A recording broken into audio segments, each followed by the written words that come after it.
La Ley de Adquisiciones y Contrataciones de la Administración Pública, la CAP, se creó en el año 2000 por Decreto Legislativo 347. En ella se encuentran todos los procesos y procedimientos bajo los cuales debían realizarse las compras de los bienes y servicios de la administración pública. Lo que hizo fue crear un marco jurídico que fuera aplicable a toda la administración pública. De esa forma, estandarizando procedimientos y estandarizando también algunos principios de aplicación general en materia de integridad, en materia de competencia en las compras públicas y en materia de transparencia. La CAP tampoco que fuera una ley perfecta. Nosotros no estamos diciendo que sea una ley que no tenía deficiencias o que era una ley magnífica que no tenía algunos espacios que mejorar.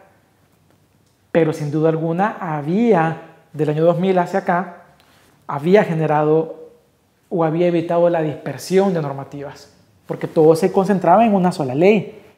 Este gobierno en particular ha creado una serie de excepciones al uso de la CAP.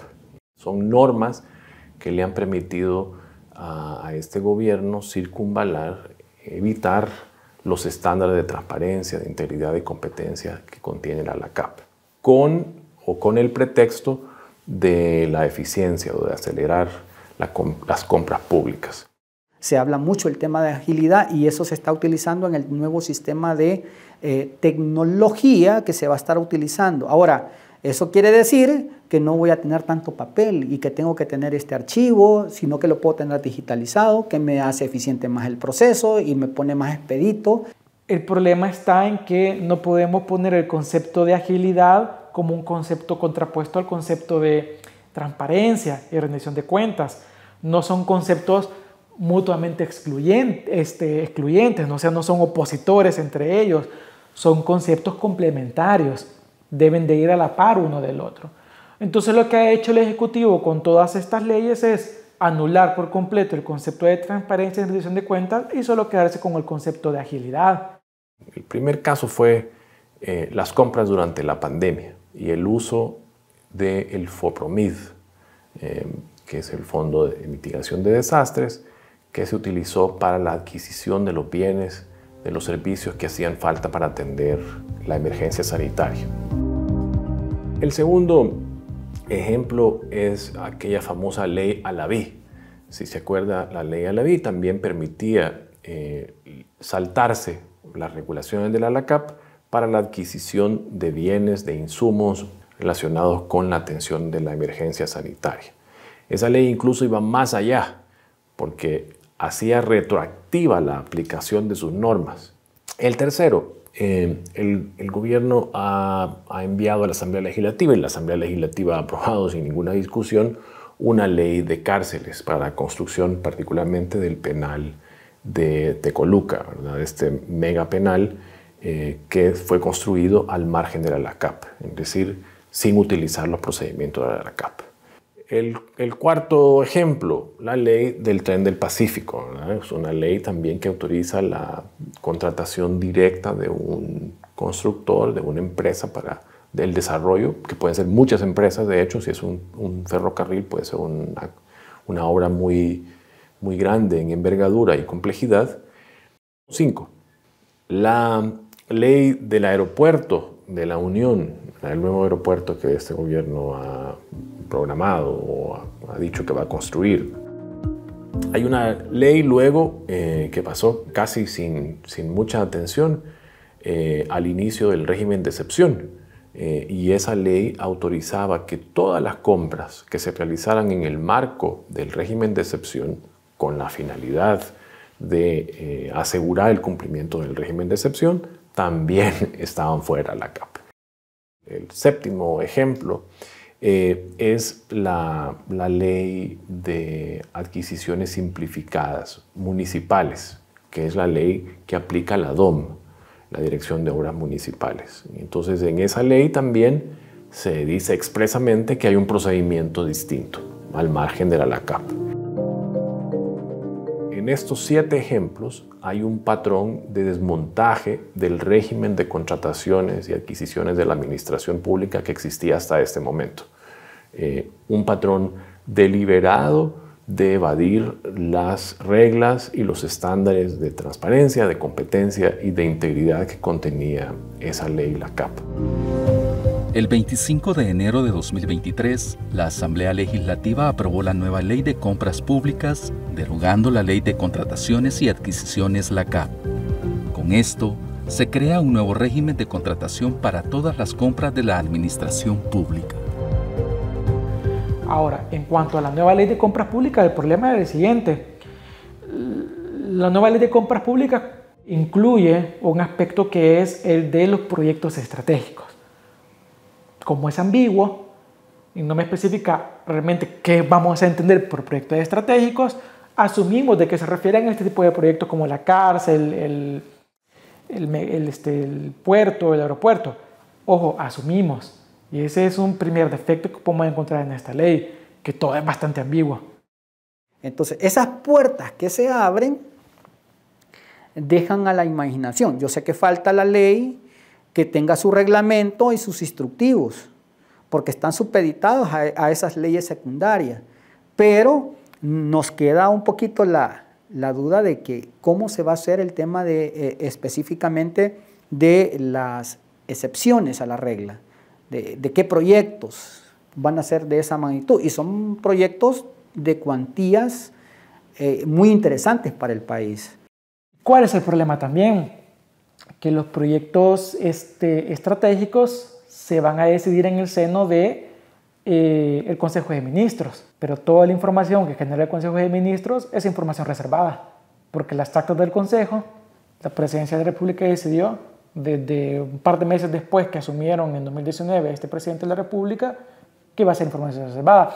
Entonces, ¿cómo voy a saber yo cuál es el criterio que están decidiendo para que algo sea parte de un proyecto estratégico si es información reservada, lo que genera también el Consejo de Ministros? Cuando usted va a comprar algo para su casa, usted tiene que saber cuánto tiene. Y a partir de qué tiene es que usted va al súper o al mercado a comprar lo que necesita. En el caso de la licitación pública, de las contrataciones públicas en general, así debe ser. Se debe requerir una disponibilidad presupuestaria previamente a iniciar el proceso, porque usted no va a llegar al mercado, por ejemplo, y se va a dar cuenta en ese momento cuánto tiene. Usted tiene que salir con el dinero en la bolsa para poder ir a comprar. Sin embargo, en esta nueva ley de compras públicas, esto se modifica, porque ahora es a partir de que se va a hacer la compra que va a requerir la disponibilidad presupuestaria y no previo a iniciar un proceso. O sea, yo puedo iniciar un proceso incluso sin dinero, según lo que establece esta ley de compras públicas, y obtenerlo después. La CAP establecía de que, y ojo, la palabra establecía en el sentido que tenía que darle cumplimiento, de que al menos el 25% de aquellas contrataciones, no compras que se hacían en el contexto de la CAP debían de hacerse con la pequeña y microempresa, ¿no? Las MIPES. La nueva ley de compras públicas no, dice que debe procurarse. Hay una diferencia, porque en el otro hablamos de un mandato, de algo obligatorio versus una procuración. Es decir, en la nueva ley de compras públicas el Estado no está obligado. Entonces, ¿qué es lo que pasa? Hay una afectación también importante a los empresarios, especialmente la mediana empresa, la pequeña empresa, los microempresarios, ¿no? Lo que sí se elimina completamente es la obligación que se había establecido a partir del 2019 de que el 10% de la compra pública debiera ir para empresas, para sociedades o para servicios que prestaran mujeres, es decir, donde las titulares o las accionistas o las administradoras fueran mujeres. Esa es una reforma que se había hecho en el 2019 y esto queda totalmente fuera, totalmente excluido este beneficio que tenían las MIPES en el país. ¿Quién pierde? El empresario también. Cuando no se hace una licitación en los proyectos estratégicos, porque alguien dice que, perdón, el caliche o buen salvadoreño, qué chivo el tema del aeropuerto en el Pacífico, ¿verdad? O qué chivo el tema del tren, pero deja de ser transparente desde el momento en que lo meto en un proyecto estratégico y no voy a licitar. Y de dedo elijo cuál va a ser la empresa. ¿Qué implica cuando el Estado elige de dedo? Que no se aseguró de que era la empresa que podía ofertar la mejor calidad de ese proyecto, no se aseguró que lo iba a hacer al menor costo posible, entre otras cuestiones. Es como cuando uno le da un encargo a alguien para que en su nombre vaya a la tienda. Esto es exactamente igual.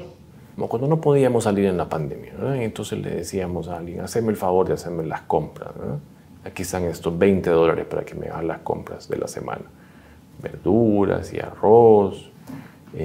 Y esta persona iba, decidía en qué tienda comprar y además no nos daba el vuelto. Esto es muy parecido a lo que está pasando acá. No hay rendición de cuentas y la rendición de cuentas sirve para entender si esos $20, si ese presupuesto general de la nación se está utilizando de la mejor manera, si no se quedó en el camino. Las reglas de transparencia sirven para eso, para darle publicidad a los procesos de adquisiciones de la administración pública. Si no hay publicidad y transparencia, no hay manera de saber por qué le compró a determinado proveedor, por qué lo que el proveedor estaba ofreciendo es mejor que lo que ofertaban los demás, por qué es más barato o por qué es mejor para la administración pública. El gobierno ha sido incapaz hasta este momento de explicar o de justificar a qué obedece el cambio de un régimen de contratación por otro. Y eso explica que el cambio del régimen legal de uno a otro se ha hecho bajo un manto de opacidad. No hay estudios técnicos que acompañen la propuesta de ley. La ley, como ustedes saben, se aprobó de manera express, con escasísima discusión, con una discusión casi decorativa en la respectiva comisión, y luego se llevó al Pleno y no tuvo ningún debate legislativo. Y de igual manera se aprobó la ley que crea la dirección que va a implementar esa ley, que es la Dirección Nacional de Adquisiciones, ¿verdad? La DINAC. Entonces resulta que una vez que se aprueba esta ley, y todos esperábamos ya la sanción del presidente, como es normal, resulta que el presidente observa esta ley. La observa en varios temas, pero esencialmente me voy a referir a dos. El primero es por aquellas personas que pueden o que están inhabilitadas para participar en un proceso de contratación pública, es decir, que no pueden ofertar, que no pueden participar. Sin embargo, en la redacción que envía el presidente, aunque por ser mucho más detallada, deja fuera de esa exclusión a los ministros y a los viceministros, porque se refiere, por ejemplo, a los funcionarios de elección popular, se refiere a los funcionarios de segundo grado, se refiere a directores, pero no hay una referencia a los ministros y viceministros.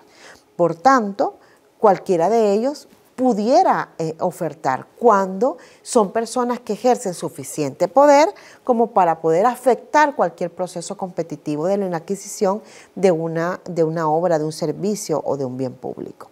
La otra observación a la que hay que poner atención es que antes, con la LACAP y con la ley que aprobó inicialmente la Asamblea Legislativa, se requerían 2 declaratorias de desiertas de las licitaciones públicas para ir a una contratación directa.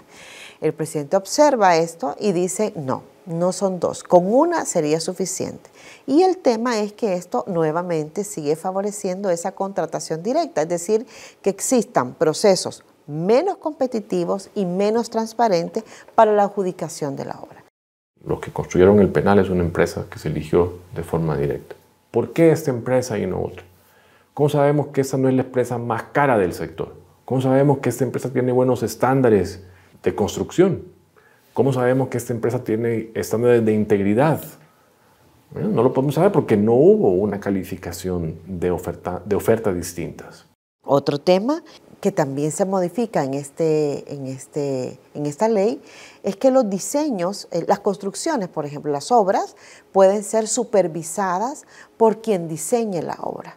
Es decir, Normalmente hay 3 pasos: el diseño, está la ejecución de la obra y está a la par la supervisión de la obra. Entonces, quien diseña la obra es una persona, quien ejecuta es otra, y quien fiscaliza o supervisa que esa construcción se haya hecho bien es otra. Resulta que en estos momentos puede ser una misma persona las 3 acciones.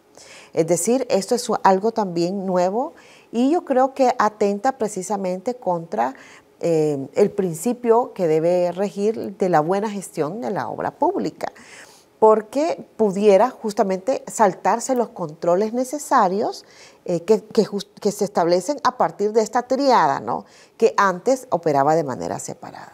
Alguien podría decir, bueno, pero es que el Estado ejecuta obras públicas, pero yo no pago impuestos. La verdad, todos pagamos impuestos porque a todos nos descuentan de la renta o usted pagó IVA. Usted compró una soda en la tienda y pagó IVA. Compró como se dice en buen salvadoreño a veces, un churrito, ¿verdad? Pagó IVA. Y de ese dinero que sacó de su bolsillo para pagar el 13% de IVA, es que el Estado toma para poder hacer proyectos, para poder hacer obras. Escuelas, carreteras, agua potable. Entonces, en este tipo de leyes, cuando se dejan cabos no amarrados o cuando se dejan puertas abiertas para la corrupción, quien perdemos somos nosotros. El informe sobre Índice de Percepción de la Corrupción 2022 de Transparencia Internacional revela que El Salvador obtuvo 33 puntos sobre un total de 100. Esta calificación se considera muy baja, pues no llega a los 43 puntos, que es el índice promedio de América. Este dato refleja que la población percibe que existe mucha corrupción en el sector público. Una de las cuestiones que pareciera que han desnudado, ¿no?, la corrupción en el alto nivel de la administración pública y especialmente en el círculo cercano al presidente de la República ha sido precisamente no solo la aplicación de las sanciones a través de la lista Engel, sino también a través de las sanciones que se han dado en el contexto de la Global Magnitsky Act, que es la ley que sanciona, ¿no?, a través de los FAC, de esta oficina estadounidense que sanciona actos de corrupción o violaciones de derechos humanos. Entonces son 2 tipos de sanciones que se han aplicado a funcionarios sumamente íntimos, ¿no?, del presidente de la República, su jefa de gabinete, Carolina Recinos, Osiris Luna, ¿no?, director de centros penales, el jefe de la unidad de reconstrucción de tejido social, Marroquín, ¿no?, entre otros, incluso familiares de estos funcionarios, es decir, gente que está ahí en el día a día con el presidente de la República, que toma decisiones contra el presidente de la República. Han sido entonces sancionados por el tema del narcotráfico, por el tema de desbaratamiento de la democracia en el país, por el tema de lavado de activos. A nivel internacional, es importante supeditar que nosotros deberíamos de ir en un efecto de mejora continua. Y en este término nos siguen viendo igual que otros años. Este es un tema que obviamente pasa por esas condiciones, pero no obstante, hay elementos que todavía se dejan ver y es un tema de transparencia. Es precisamente el tema de transparencia, en el cual hay información que de alguna manera no se tiene acceso. ¿Por qué es importante el tema de la transparencia, el tema de la competencia, el tema de acceder libremente a procesos de contratación? Por ejemplo, nosotros durante varios años hemos tenido más de 1.000 millones en compras públicas, en la adquisición para la adquisición de obras, bienes y servicios públicos. Por tanto, que nosotros podamos verificar, podamos tener acceso a la información necesaria de cómo se está gastando, de a quién se le está comprando, de que no es a un amigo, de que no es a un pariente, a un compadre, a una comadre, de que nuestros recursos públicos se estén utilizando de la mejor manera, es muy importante, porque el dinero al final alcanzaría para más, ¿no? Hay que tener ojo, como por así decirlo, ¿no?, a lo que de la Asamblea se produce en temas de leyes y cómo puede afectar mi bolsillo. A mi criterio, aquí va a haber una afectación directa. Por tanto, es nuestra responsabilidad verificar cómo se gastan esos fondos y además ser conscientes de que el derecho al acceso a la información no es un privilegio, es una obligación que tienen los funcionarios públicos y el Estado salvadoreño para con los ciudadanos, porque es nuestro derecho saber cómo se gastan los fondos públicos.